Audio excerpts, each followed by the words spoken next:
गेल्या 15 दिवसांपासून संपूर्ण महाराष्ट्र एका गूढ आणि दुःखाच्या सावटाखाली होता। राज्याचे लाडके नेते अजितदादा यांच्या विमान अपघाताची बातमी आल्यापासून त्यांचे कार्यकर्ते आणि चाहते प्रचंड काळजीत होते। अनेकांच्या डोळ्यातील अश्रू थांबत नव्हते। मात्र 12 फेब्रुवारी रोजी अचानक अशा काही घडामोडी घडल्या की ज्याने संपूर्ण महाराष्ट्राचं चित्र बदलून गेलं। या घटनेची सुरुवात झाली ती विमानातील वैमानिकांच्या एका धक्कादायक कबुलीनं। विमानाचा अपघात झाला तेव्हापासून अनेक शंका उपस्थित केल्या जात होत्या। मात्र मुख्य वैमानिकानं पत्रकार परिषद घेऊन जे सांगितलं त्यानं सर्वांचे धाबे दणाणले।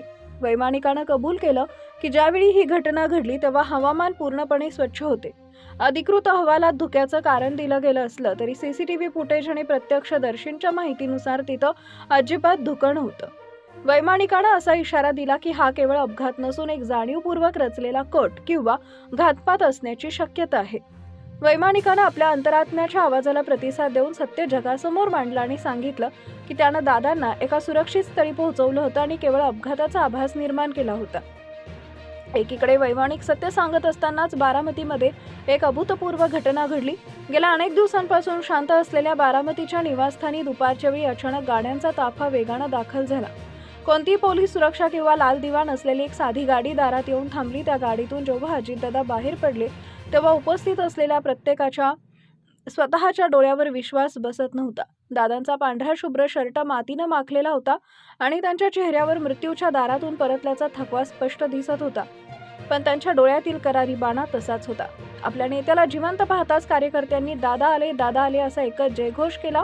बारामतीत गुलालांची उधळण सुरू झाली आणि फटाक्यांची आतषबाजी करण्यात आली। घराच्या आत गेल्यावर अधिकच भावुक दृश्य पाहायला मिळालं। सुतकासारखं वातावरण असलेल्या घरात दादांना पाहताच त्यांच्या मातेनं आणि कुटुंबियांनी त्यांना मिठी मारली। त्यांच्या डोळ्यातील आक्रोशाचं रूपांतर आनंदाश्रूमध्ये झालं।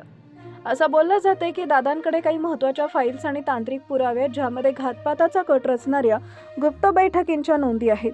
रोहित पवार यांनीही या प्रकरणाचं गांभीर्य ओळखून आधी पुणे आणि नंतर दिल्लीत पत्रकार परिषद घेऊन हा मुद्दा राष्ट्रीय स्तरावर नेला होता। व्हिडिओच्या शेवटी असं नमूद करण्यात आलंय की ही सर्व माहिती सध्या सोशल मीडियावर आणि राजकीय वर्तुळात सुरू असलेल्या चर्चांवर आधारित आहे। हा एक प्रकारचा जनसामान्यांमध्ये निर्माण झालेला संभ्रम आणि चर्चांचा घोषवारा आहे। या घटनेची कोणतीही अधिकृत तपास यंत्रणा किंवा सरकारी स्तरावर पुष्पवृष्टी झालेली नाहीये। हे सत्य आहे की केवळ एक काल्पनिक चर्चा हे येणारा काळच ठरवेल।